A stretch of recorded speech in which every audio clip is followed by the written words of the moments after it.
بسم اللہ اللہم صلی وسلم علی نبینا محمد۔ السلام علیکم ورحمۃ اللہ۔ اور اللہ پہ یقین خود بخود نہیں بنتا تھا، ماں باپ بناتے تھے۔ داؤد طائی رحمۃ اللہ علیہ ایک بزرگ گزرے ہیں، بڑے محدث بھی تھے اور فقیہ بھی، اور مشاہیر اور صوفیہ بھی میں سے تھے۔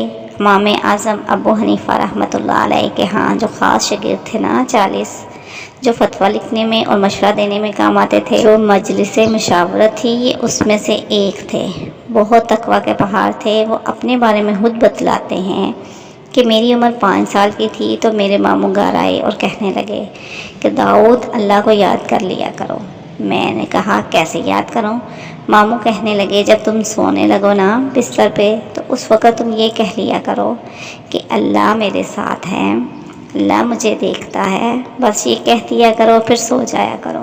وہ کہتے ہیں میں نے کہنا شروع کر دیا۔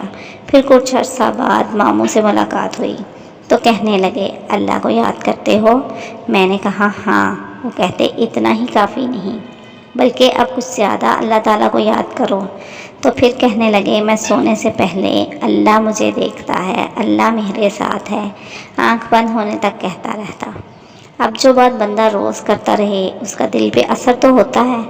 وہ کہتے ہیں کہ میں بچہ تھا، ان الفاظ کے بار بار کہنے اور دہرانے سے میرے دل میں اللہ سبحانہ و تعالیٰ کا ایسا استحضار آ گیا کہ بچپن میں ہی دل میں یہ خیال پختہ ہو گیا کہ میں نے اللہ سبحانہ و تعالیٰ کی زندگی بھر کوئی نافرمانی نہیں کرنی۔